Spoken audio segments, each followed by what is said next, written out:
So it's our first stop in Lapland, and I think it's safe to say this is one of the trips we've all been most excited about, because not only is it a couple of weeks before Christmas, and this is probably the best way to go Christmas crazy, but also this place is just magical. I'm at a reindeer farm. Reindeer is obviously one of the biggest parts of Lapland's economy, history. It's so much part of their cultural legacy. So I'm gonna just go find someone here who can speak to me a little bit about reindeers. This is Thomas. Thomas, would you mind introducing yourself and telling everyone where we are? My name is Thomas, and we are living in Lapin in the reindeer home. The home of reindeer. Yeah. And as you can see, we've got quite a lot of reindeer around us. Yes. Thomas is an expert with reindeer. Yes, I am. This is boy.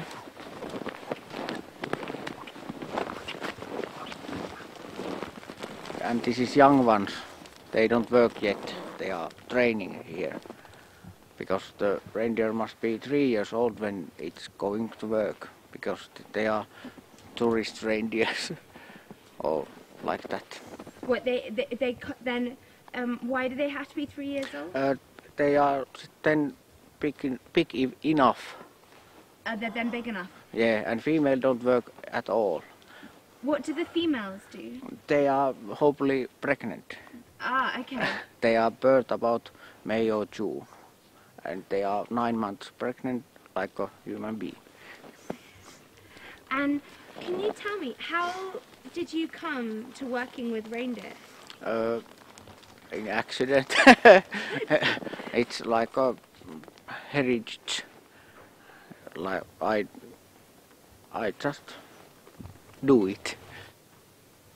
Could you tell me about why reindeer is so important to Lapland? What's the history of reindeers? They are born here and always been here, and you can do it like meat, skin, jewelry. But you can do anything with them. It's about all of the Lapland is the reindeer. Here is our young ones. They are coming to be this working reindeer who pull the people around the forest. And some yellow. Which one is yellow? Pat them round. They are female, and they are so little, but you can see that there is only young ones. That's why they are so little. And talk to me about the reindeer antlers. Okay, the antlers, everybody have the antlers, and they grow about 5 centimeters a day in summer. Wow. Very fast. It's fastest growing bone in the world. The reindeer antler? Yes. If elephant, this leg bone is growing as fast as that. Oh wow! They have sold this reindeer horn powder in Japan. The man need it, but and old times they cook this glue in this reindeer horn, and it's like a symbol of manhood. Manhood? Yeah. I understand. Okay, fantastic. Thank you. You can come. Ah, thank you. And this is reindeer skin, and it's very warm and thick, and it's full of air. One hair is hollow, and it's air inside. One hair, and this is thousands and thousands of hairs, and it's very warm, and it's waterproof. And So what are some of the ways that you use reindeer hair? It can be made of boots, pants, jackets, and like you can sit it. It's very warm in the snow. And what else? This is very traditional, right? Yeah. You can use everything in the reindeer: meat, skin, and horns, and everything. Hello, my name is Heidi and I work as a guide in Lapland safaris and Arctic incentives. And we're inside the kitchen. Yeah, we are actually inside the restaurant, so this is old school. And here we have something from the reindeer and also the original Sami costumes. And this is Sami. Yeah. And Samis are they're the indigenous peoples of this region. Yeah, they are original people in Finland and also it's the oldest original people in Europe. Yes. And they traditionally worked with reindeers, right? They're reindeer herders. Yeah, they are reindeer herders from originally. And a lot of Samis still are reindeer herders, right? Yes, there are a lot of Sami people still reindeer herders, and the whole Sami area, which includes Norway, Russia, Sweden, and Finland, it's quite north of all of those countries. Okay, and this is made of reindeer antlers, and as you can see here are the marks. And these are traditional reindeer shaman marks, what they use in their drums. And when the shaman drums, he or she goes to underworld. And in the shaman drums, there are these kind of marks in 3 levels.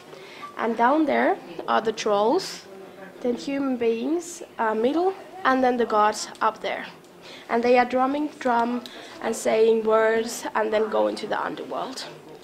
So this is kind of what I was just asking Thomas about, with the mythology to do with Yes, reindeers. yes. Because reindeers play a lot into Sami culture, don't they? Yeah, they do. They are like, as Thomas said, about heritage from the Sami people to nowadays. Yeah. And for example, this one, the symbol here, is a teepee where the Sami people, they were living, like the whole family, parents, grandparents, children, and even the dogs. Wow. Yeah. And they were living all in one teepee, and they were herding to reindeers, and then they moved they packed the teepee, and then they moved the other area. And what do we have up here?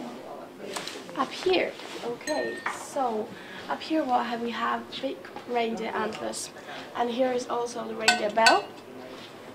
And this one here is the lasso, what they catch the reindeer, and they mark it in an ear. Because that's how you know whose reindeer is whose, right? Yes, Through the marking. yeah, they mark every reindeer with the knife when they are little. What's the marking for? That they know who owns the reindeer, and is it used to the meat industry or tourism industry or so. Okay. Yeah. Fantastic. Thank you so much, Hayley. Thank you. We're here at the Golden Reindeer, which is one of the only fine dining restaurants here in Levy. And this is Timo, who's the chief executive chef here. And I've asked him to explain to me a little bit to get the second stage of what happens with the reindeer. So we met Thomas earlier, who showed us reindeers living and skipping around and explained about the sort of cultural significance of them. But they have more significance than just mythology. They are also very practical. So Timo, I wondered if you could tell me about the butchery process for reindeer. Yeah, the butchering the reindeer, it happens one time in a year only. All the reindeers will be gathered together in the autumn, let's say the late September, October. All the reindeers from the forest gathering together, and then they separate the reindeers also, that they know which reindeer herder the reindeer, because they are in the big herd there, so which reindeer herder they belong to. And then once they separate the reindeer from the owners, then they start butchering them, and it only happens once a year. Oh, really? So basically you can't have any fresh reindeer meat around the whole year round. So all the reindeers, they're going to gather together. All the process happens very quickly. So And that's a couple of weeks and all the reindeers are in the freezer already ready for the start cooking. And that's all reindeers. It's not just reindeers for one farm. No, all the reindeers. And when is that time? The reindeers, they live in the big herd, and in this big herd there might be the reindeers, let's say, from the 10 different owners. But because they're wild animals, they live in the nature, those they have to gather them together from the one certain area. There are those big fences in the forest which separates them going too far. Once a year they gather everything together, and then they make the decision which reindeers are going to the slaughterhouses and which going back to the forest and which they're going to take to use as a work use. Oh, okay. So it literally is just at one stage they're reindeers. Yes. And then next day. Yes. No. A couple of weeks they are really busy on the. We have our own slaughterhouse in Sodankylä, about 1 hour away, and they've been really busy 1 month now. So all the reindeers what we counted we need this year, it's everything on the freezer now. So right now is sort of the freshest you get reindeer meat. Yes. At Christmas time. Great. And especially this year the reindeers are really good because we had a really good the mushroom year in the forest. So we have plenty of mushrooms in the forest. Reindeers eat mushrooms, so the meat is really succulent now. Fantastic. And the other question I wanted to ask are, what are the best cuts of meat? No, I think the whole reindeer tastes good. All the cuts are good, but it depends how you want to cook it. Sometimes the sirloins, the fillets, they are really good when you fry them really quickly on the hot pan.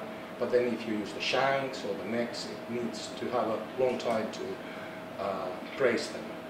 So what are sort of some traditional reindeer recipes, or actually not true, one do you cook here? What are some of your favourite dishes you cook here? That is quite good because that is the neck of the reindeer. We call it confit of reindeer, and that the necks are cooked inside their own reindeer fat. So we put the necks on the pan, cover them with reindeer fat, and cook them in the oven for 72 hours. So they get really... 72? Yeah. Oh my god, 3 days? Yeah, it's a long time. But then you don't lose any taste, and everything when it's cooked in the own fat, it's like... it just holds everything in. It doesn't have any other taste, just pure taste of the reindeer. Fantastic. And so also another question is, when you freeze it, are there any other things that you do with reindeer meat in that process of when all the reindeers are killed? Of course, yes. We smoke them. Smoke it. We air dry them. Of course, yeah. And cure them. Yeah. Those are the things. But usually, because it's so short time when all this killing, the slaughtering happens, all the reindeer meat goes to the freezer. And then you work out what to do. Then we start working out what we're going to do them. When we start smoking them, we take them out and start slowly defrosting them and then putting to the smoking oven and stuff. The most traditional way to make the reindeer is that when you have a frozen roast of reindeer, and you carve it with your knife, straight to the hot pan with a little bit of butter and reindeer fat, and quickly saute them. And that with the mashed potatoes, that's the traditional. That's the most traditional. So that's what we're going to have to taste at some point in this trip. Thank you so much, Simon. Thank you.